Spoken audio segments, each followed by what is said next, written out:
let's dive on in to digital advocacy.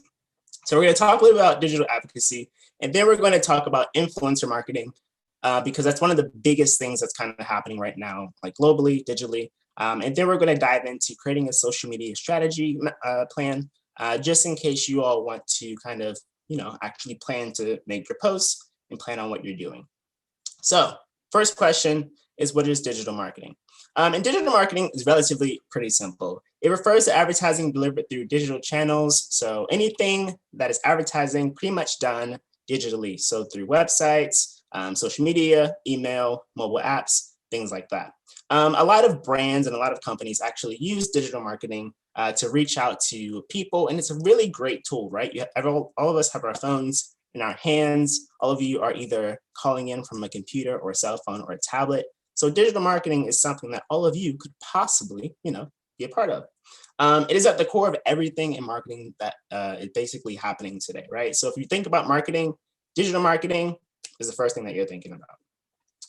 There are 6 key components, and I'm not going to go too much into detail, but if you have any questions, type it in the chat box for me, okay?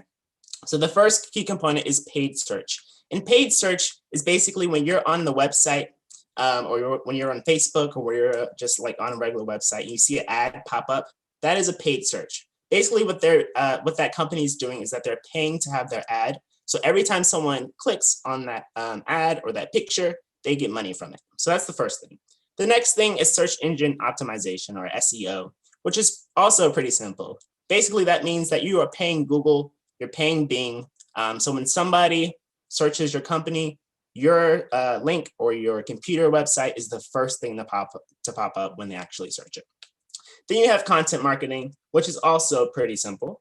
And content marketing serves to educate and inspire consumers who are seeking information. So content marketing is basically marketing your content. So those are along the lines of almost what Instagram, things like that are. However, Instagram, Facebook, and Twitter also fall into social media marketing, which if all of you use social media, then you know pretty much what social media marketing is. That is all your ads on Instagram, your ads on Facebook, your ads on Tumblr, on Twitter, etc. Then you have email marketing. Surprisingly, email is still like the most creative thing out there. A lot of people still love and use emails. I no longer have an AOL email, but I did used to in middle school. I don't now. Now I have a Gmail and it works perfectly, but email is also very great.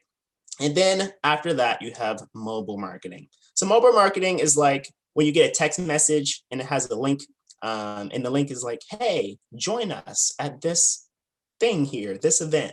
That is like mobile marketing. So you're getting a text message from a company, you're getting a mass message from a company. So this can be on things like WhatsApp. This can also be on things like Line. And this is another way of just reaching kind of your audience. Now, this is the realm that we're kind of in now. And I'm not going to spend too long on this because I don't want you to get kind of like confused by all the numbers because it's a lot of numbers. But this is COVID's digital impact on media, right? So COVID-19, unfortunately, is still a thing. I am getting very tired of it. So I know that y'all are probably tired of it as well. But basically, this is kind of what COVID-19 did to the marketing landscape. And this is actually by generation. I only put Gen Z and millennials, but it actually goes all the way through to baby boomers, which are people that are born between people that are 60 and above. So for Gen Z, you can see that COVID-19 has made Generation Z, or 16 to 23-year-olds, more prone to watch online videos, right? There is more video gaming. However, online videos is the best way to kind of reach Gen Z. Then you have millennials, on the other hand, which is kind of more a little bit all over the place because millennials are a little hard to pin down. But millennials between 24 and 37 years old, I myself am a millennial. So if you're also a millennial, welcome to the Millennial Club. We're all in this together. For millennials, as you can see, some of them also like online videos, but others of them also like online press, right? So reading articles online or listening to the radio. They also really enjoy online TV and streaming, right? So having your ads pop up there could also be good. I'm going to talk a little bit about a lot of different things. If you're just like, look, I can't put my ads on Hulu or Netflix, that's expensive. That's okay. We're going to talk about some ways to kind of keep advertising for free. because free is the best thing. I don't care what anybody says. Free is the best thing. All right, so now what is digital advocacy? So if someone asks you to explain digital advocacy, what would you say? Feel free to type in the chat box. If someone said, hey, what do you think digital advocacy is? What would you say?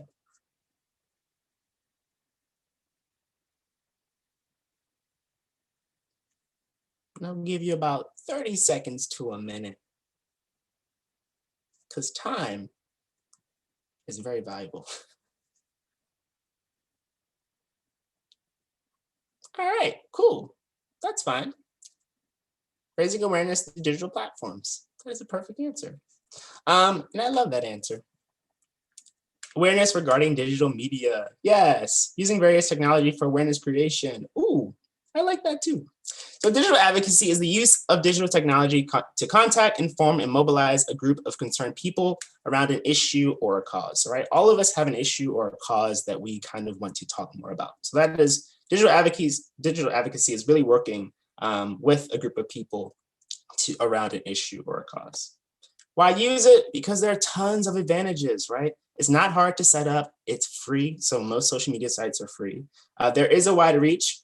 You can always continue to share messages through different platforms. And there's new opportunities to listen and engage with your community. And there are 4 essential skills that you need.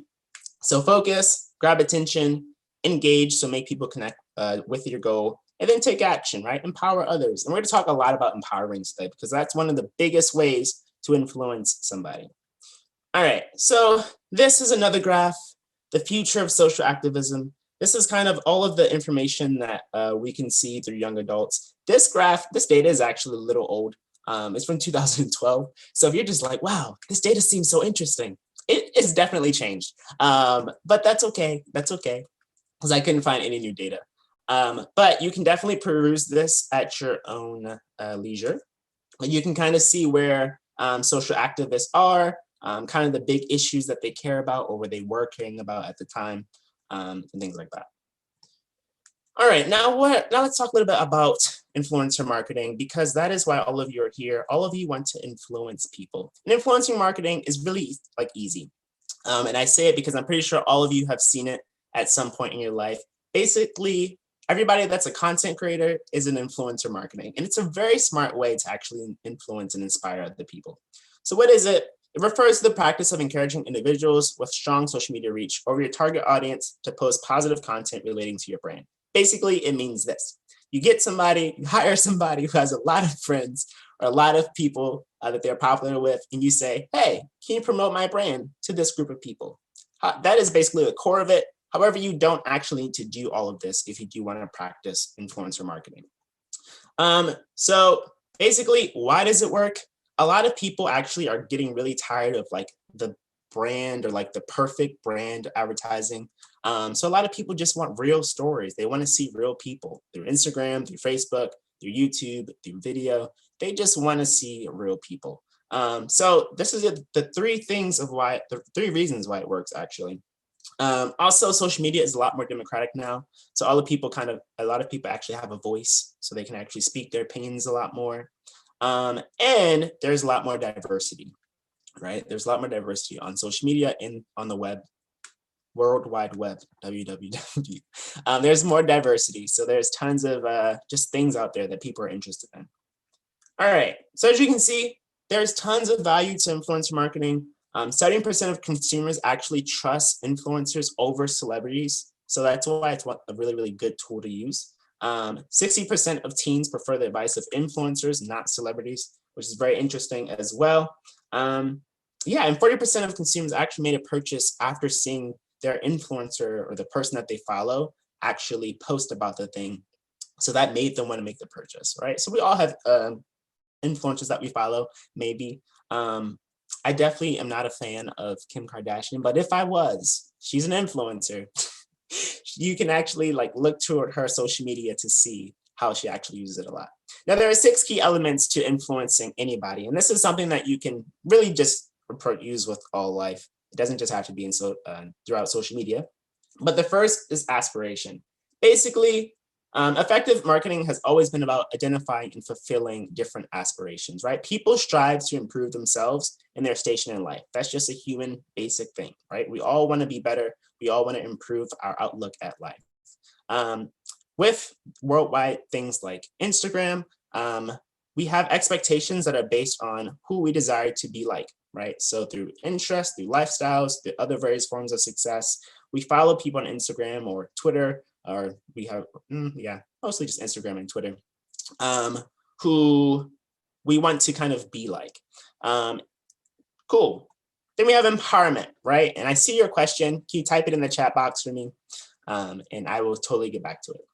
And then we have empowerment. So if you know what a person aspires to become, then your product or your service or your issue that you want to talk about, your marketing should empower that person to become a better version of themselves, right? So you have aspiration, so knowing what people aspire to be, and then empowerment, right? So making sure that you're empowering your friends or your people in your community to be the better version of themselves.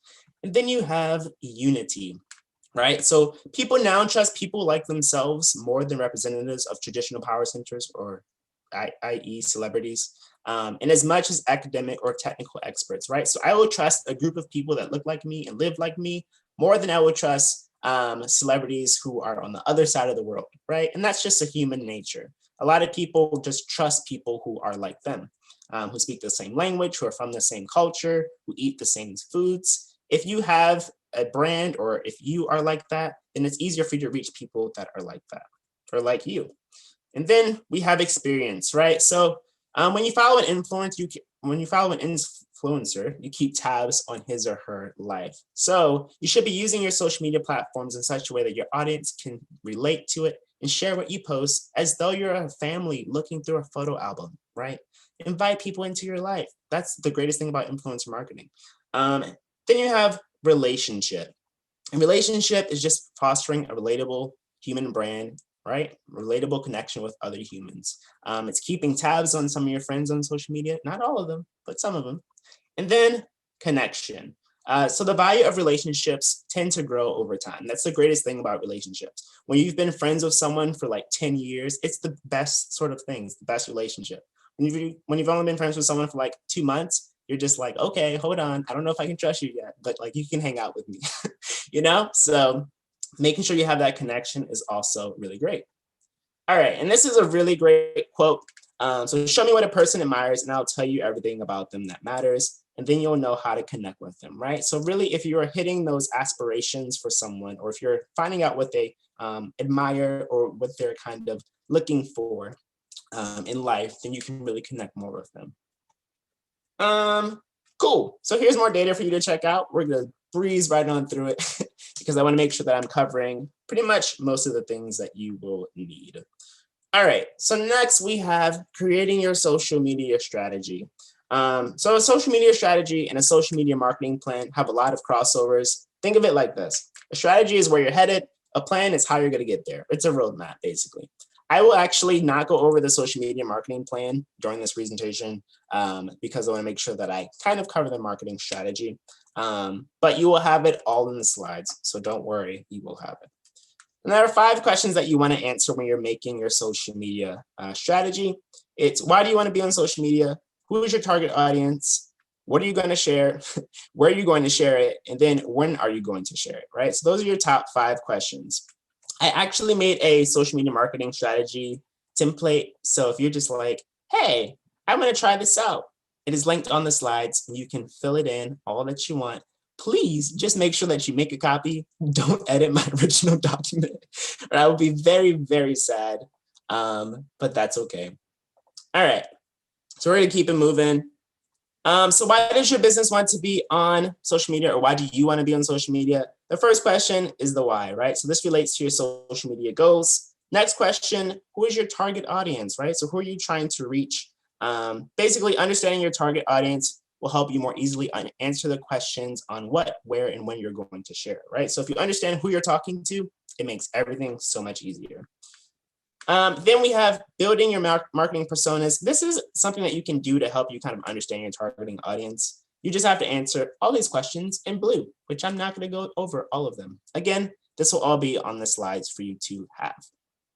And this is an example of a marketing persona, right? So it kind of goes over a little bit about what a potential audience member within your community could possibly look like. So then question 3, what are you going to share?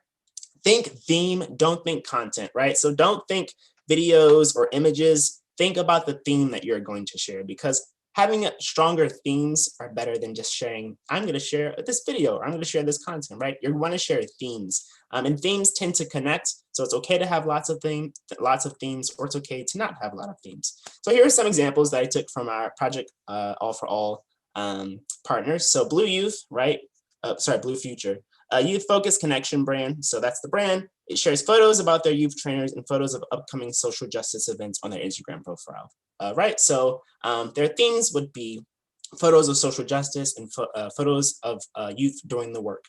So that are their themes. And then we have Balik Sabayan, which is a youth-led OFW migration and migrant advocacy brand, which is also one of our partners.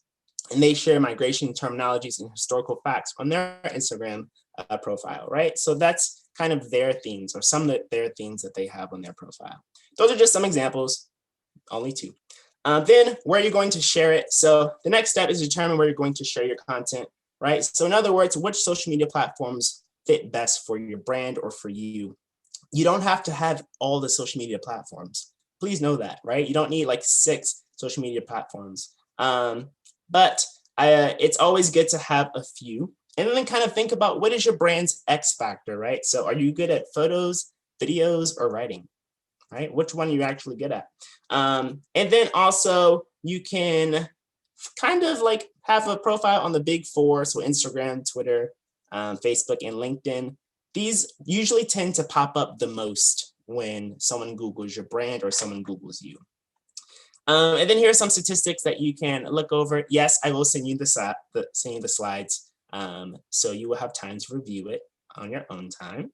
And then when are you going to share it, right? So making sure that you know when the best time that you want to share that content is. So really understanding your audience is going to come in kind of play here. Again, after that, you will create your social media marketing plan.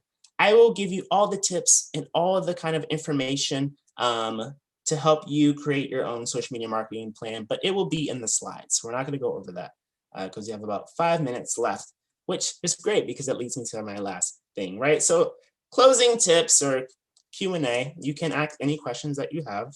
Feel free to type them in the chat box. So final closing tips. Remember, content is king, right? People come to your website or to your Instagram profile or to your Facebook or LinkedIn to see what you got, right? So make sure that you're offering the best of what you got. Keep it simple. A lot of people literally just like to look at things really quickly and then they keep moving, right? On Instagram, you do the double tap and then you keep scrolling. It's just like, oh, this is nice. Double tap. This is nice. Keep moving. So keep it simple. Really catch the attention of the people of your audience. Then find strength in partnerships. Partnering with other organizations that work with you or that want to work with you or that are like you is the best way to build your kind of brand and is the best way to kind of build your reach, right? If you really can connect with another group, then you can kind of have more people that know about your organization, and then establish a strong foundation, right? So you can't make a second impression after you make a bad first impression, right? So you want to make sure that your first impression is the best impression that you got. And then follow those you wish to have follow you, search common hashtags and key phrases often, and share the content of others. Then here's some Facebook and Twitter best practices. So don't post too often or your friends will hide you on Facebook. I do that often. I hide people a lot when they post often on Facebook. So don't post too often. 1 or 2 times a day on Facebook is normally the best. And then work to create share-worthy content, right? So personal stories, facts, data, inspiring quotes, videos are normally the best thing to post on Facebook. And then on Twitter, reshare. That reshare button on Twitter is the best thing possible. I really just reshare a lot of stuff at this point in my life. So resharing is so great because it really it's able to share your brand or share your group. And then visuals, engage in the conversation. So tweet directly to your audience members or to the people that you want to be involved with. And then use hashtags and keep it short, right? Just because you can use 280 characters Doesn't mean you have to.